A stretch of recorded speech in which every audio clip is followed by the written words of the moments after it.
Today's show is sponsored by the Electric Vehicle Association. Join up to support the electrification of transport today. And by Energy Sage. Plan your energy independence and insulate yourself from rising energy costs. And by you. Stick around to find out how you can help us remain 100% independent. Welcome back to another episode of TEN, Transport Evolved News.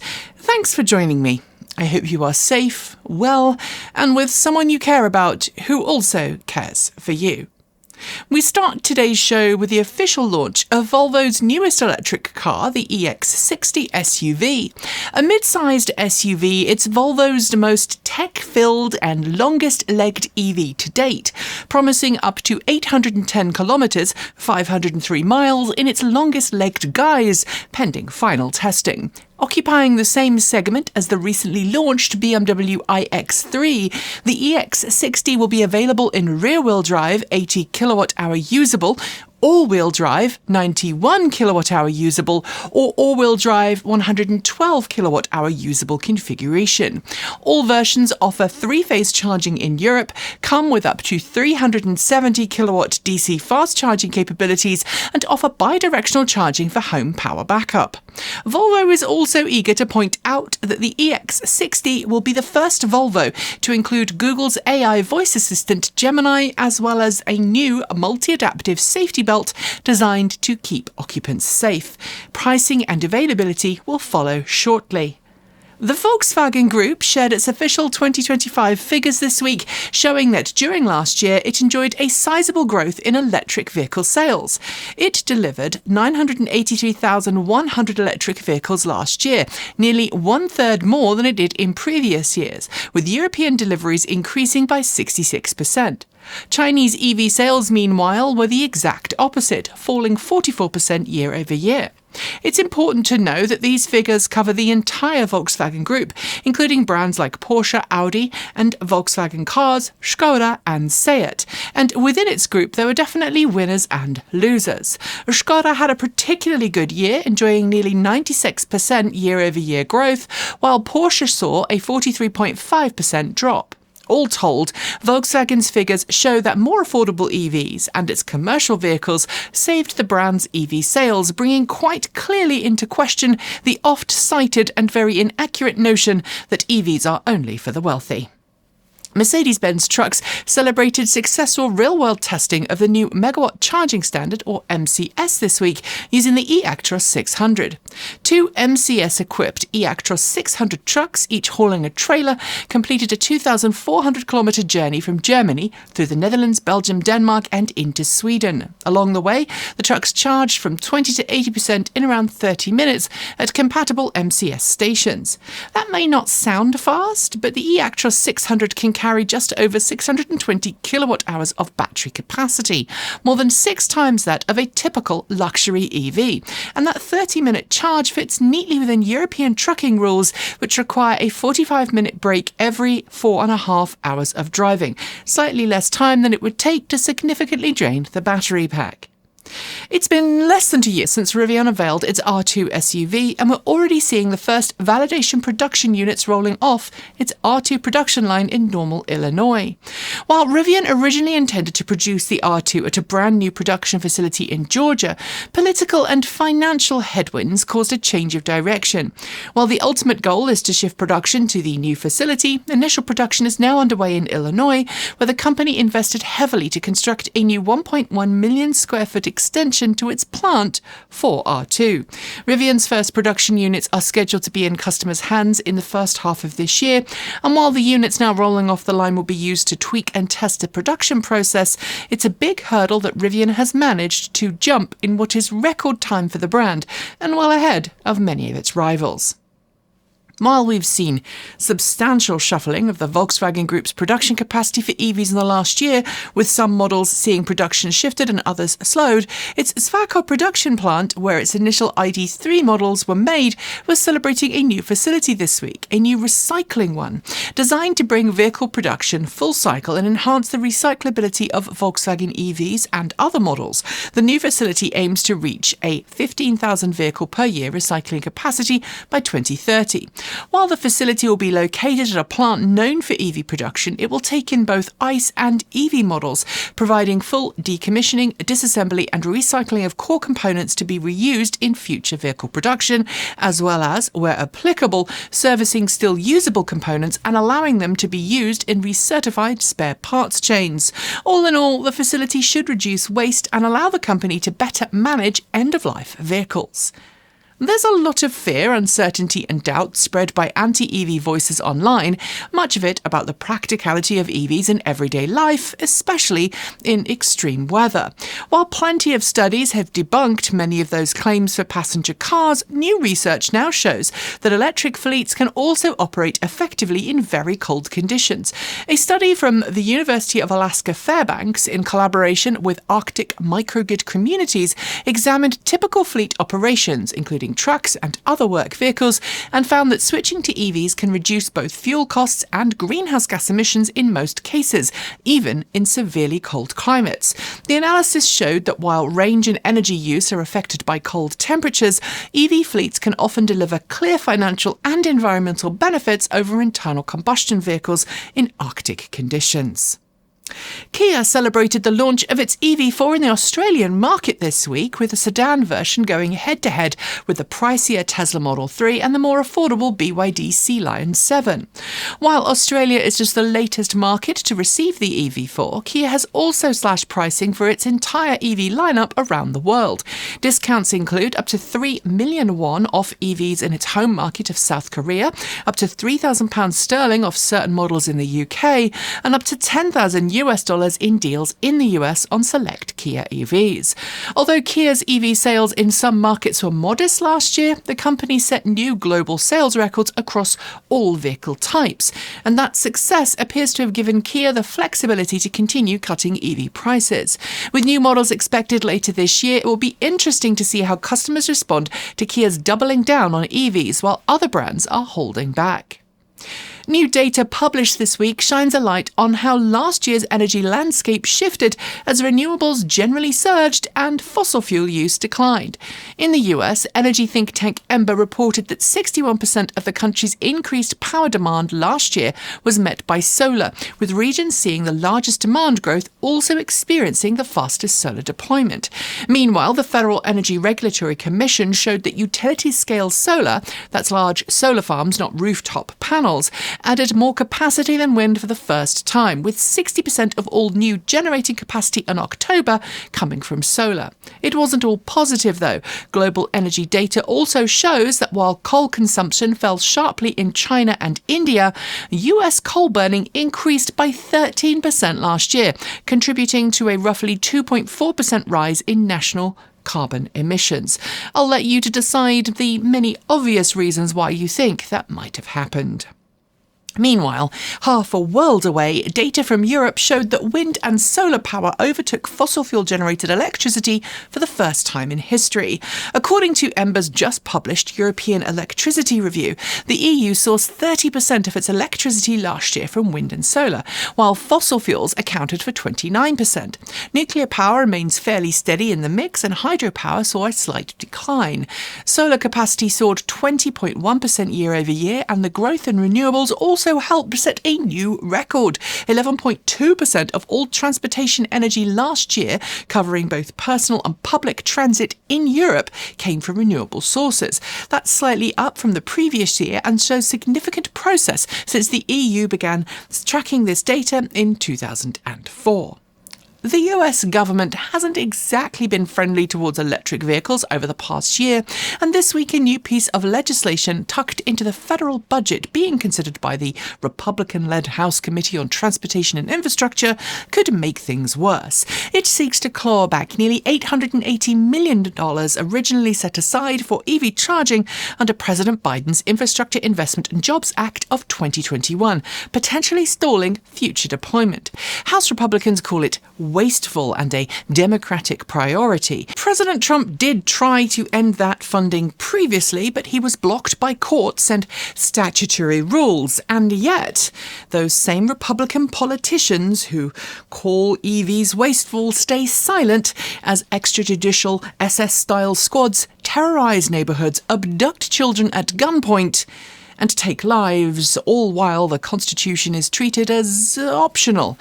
And if my calling attention to all of this makes you angry because I'm mentioning politics again, frankly, I am okay if you just unsubscribe, because community only works when we all play our part. In order to build a better society, we have to be willing to confront some pretty horrible truths.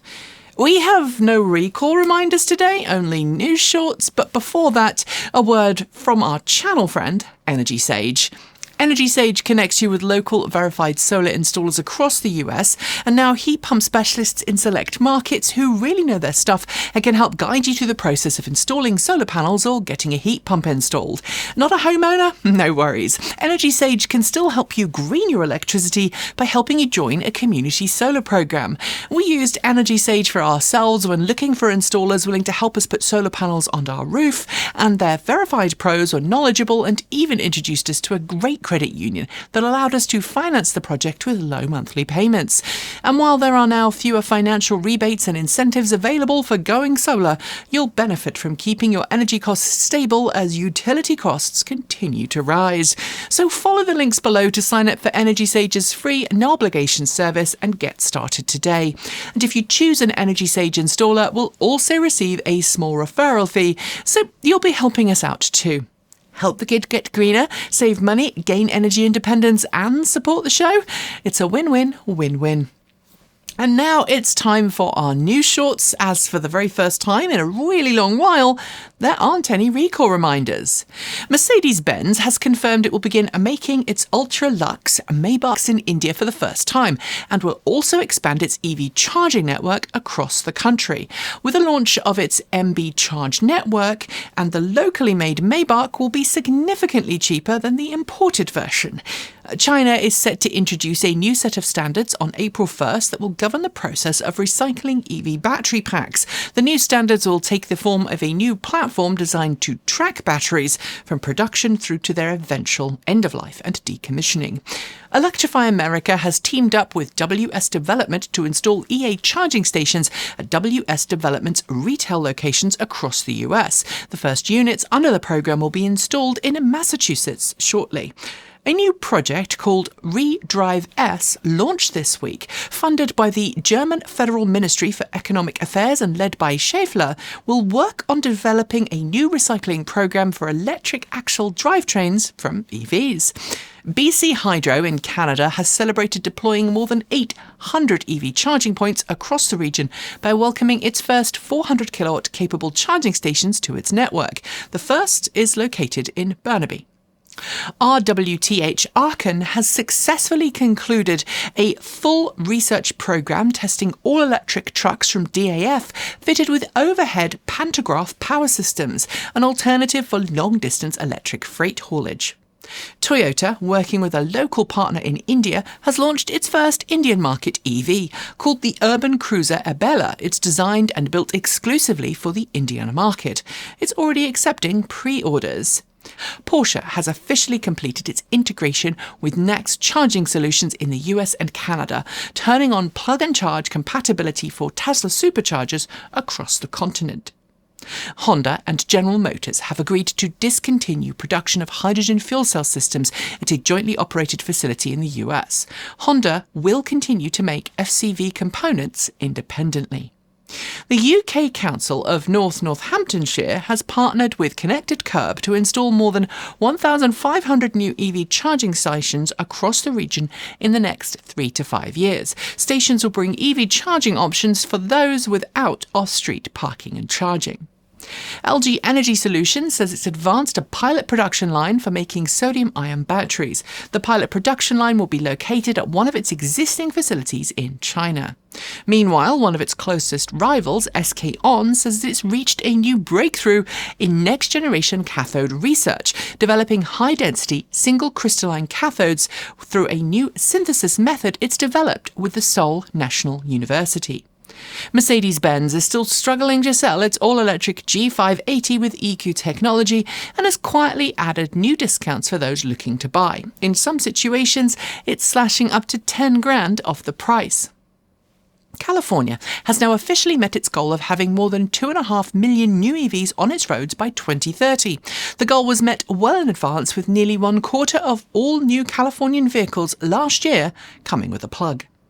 The unassumingly named SC01 Coupe, not to be confused with the Suzuki SC100 WizKid of the 1980s, is coming to Europe. Built with Xiaomi-engineered drivetrain and promising a sub-3-second sprint time, this two-seat sports car could raise eyebrows.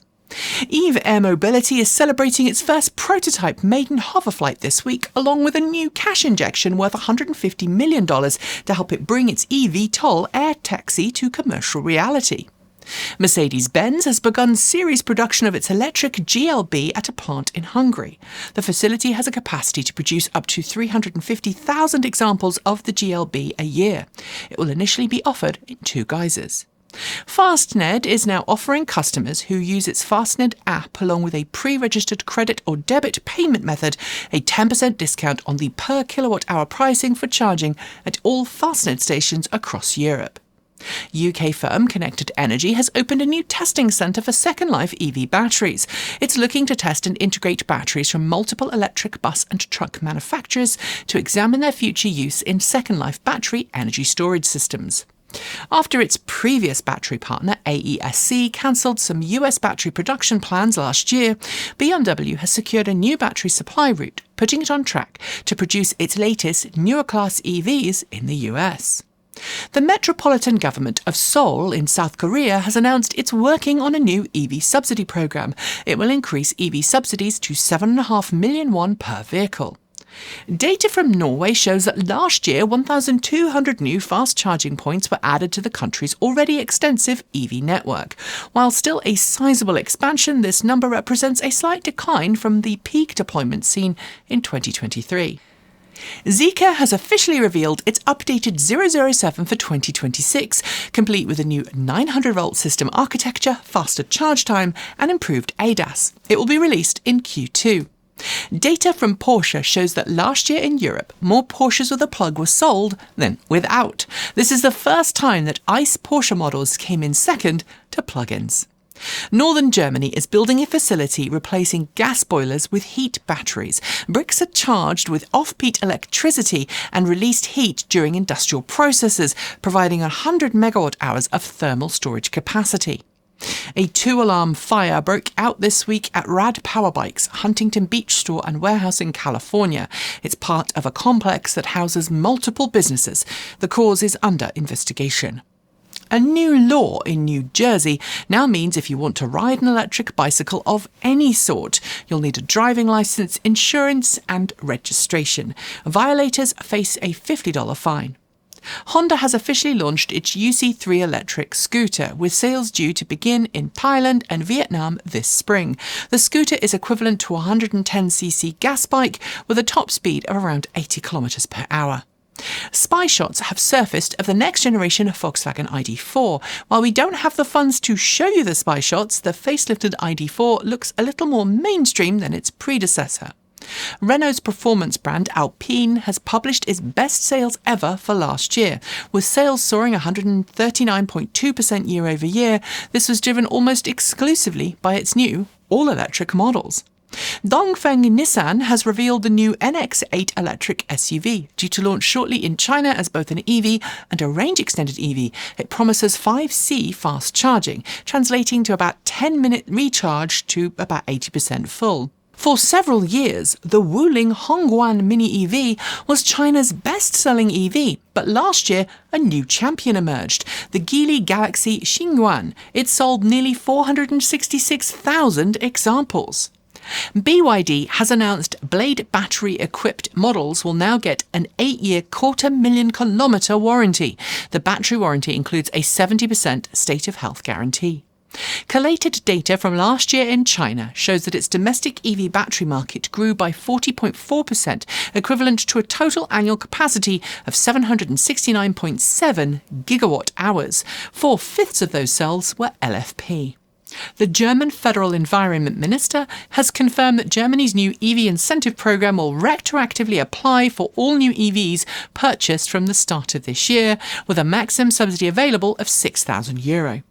Fastned published its full-year financials this week, showing that it saw a 44% increase in revenue year over year, equivalent to €38.1 million or €335,000 per site. Chery has confirmed it will launch its first solid-state battery pack in its Exceed EV range. The model, the Lifeng, will feature an 800-volt battery pack and a sub-3-second 0 to 100 km sprint time.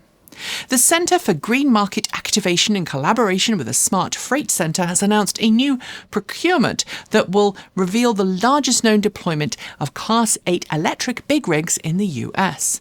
Renault has confirmed that it will disband its Ampere spin-off and reintegrate it into the main company. Ampere was originally meant to float on the stock market, but it never happened. Turkish electric automaker TOG has announced plans to increase its production to more than 60,000 units next year. It's also confirmed a third model will be introduced this year. Daimler Truck-owned subsidiary Mitsubishi Fuso has announced a new joint venture with Foxconn. The partnership, if it survives, will produce electric buses for Japan, but Foxconn does have a questionable track record when it comes to following through with announced deals. Chinese firm S-Volt has announced what it claims will be the largest plug-in hybrid battery pack to date in any vehicle. It has a total capacity of 80 kilowatt hours, larger than some EVs. And finally, for the news shorts, CATL has officially unveiled its latest battery pack for use in commercial vehicles. The TechTrans 2 battery uses sodium-ion technology and offers very good extreme weather performance. And those are your news shorts. There'll be more next week. Our final two stories are next, but first, a word from our most important sponsors. You. For more than 15 years, 10 of them here in the US, the TE team and I have been bringing you news on cleaner, greener, safer, smarter and more equitable transportation and energy. We're not backed by corporations and we don't have massive production budgets. Our small team, 3 full-time and 1 part-time, work hard every week to bring you well-researched, honest content. From the beginning, we've avoided advertorial money and focused on content, not revenue. And for a long time, YouTube ad income helped cover our costs. But that's no longer the case. Like many creators, our revenue has dropped sharply as ad dollars have been swallowed up elsewhere. And as this year continues, where last left off, we're feeling the pinch. Right now, we're on track to earn less from YouTube than ever before. And if we don't close that gap, about a 20% increase in income, we simply won't be able to keep making videos on this platform, or in fact, anywhere. At the same time, we have a planned trip to Southern California to independently cover a startup that's invited us to review its production intent vehicles, a company you've wanted us to cover for a long time. Even doing this as cheaply as possible, shared low-cost hotels, cooking our own food on the road, driving. The week-long trip will cost just under $2,000 for 3 people. People often ask why we don't do these events more often, and the cost is a big part of it, along with the realities and risks of travel in the US right now. So if you are able, and I truly mean only if you are able, please consider supporting us from as little as $1.50 a month. And if you can't, remember sharing our work, reposting it, and engaging with us all helps more than you might think. To everyone who already supports us, though, thank you, because you are the reason that we are still here. And now, let's get to those final 2 stories. Here at this channel, we're big fans of EVs. Everyone on the team drives some form of plug-in, and we're also big believers in right repair and DIY solutions. My own truck, for example, requires a $600 dongle and an expensive subscription just to access the same diagnostic and repair tools that your dealership gets. And that sucks. But students at TU Eindhoven in the Netherlands have a plan for a better future. One where you can not only repair your own EV, but get help from the car to repair itself. Meet the ARIA concept car, short for Anyone Repairs It Anywhere. It's an EV designed around modular components and a swappable battery pack with a simple USB connection that lets you plug in your phone and instantly diagnose problems. A companion app walks you through repairs step by step, much like you would find on iFixit, and the onboard systems are safe, accessible, and easy to replace. Instead of locking owners out, it's designed to help them in. Please, can this be the future of EVs? And finally, over the years, we've seen EVs notch up countless firsts, proving time and time again that they can match and often outperform internal combustion vehicles. From speed records to becoming the first car ever to drive from pole to pole, EVs has consistently rewritten what's possible. But this week's achievement is one I'll admit I never saw coming. Meet that Morib Dune in the UAE, one of the highest and steepest sand dunes in the world, and a favourite proving ground for huge, gas-guzzling, noisy off-roaders. Until now, no electric vehicle had ever successfully climbed it, but that's just changed. Chinese automaker Zeekr modified a Zeekr 7X and sent it up the dune in just 7.5343 seconds, setting a new record for both EVs and hybrids. Is it stock? No, but hey, whatever floats your boat. Well done, Zeekr. And on that note, we are done for today. But first, a massive thank you to the Electric Vehicle Association for sponsoring the show. The EVA has been advocating for electric vehicles since 1967 and remains firmly committed to a cleaner, greener future for all.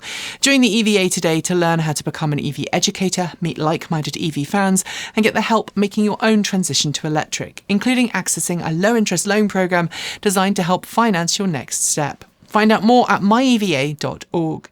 And thanks as well to Energy Sage. Follow the link below to start planning your own energy-independent future today.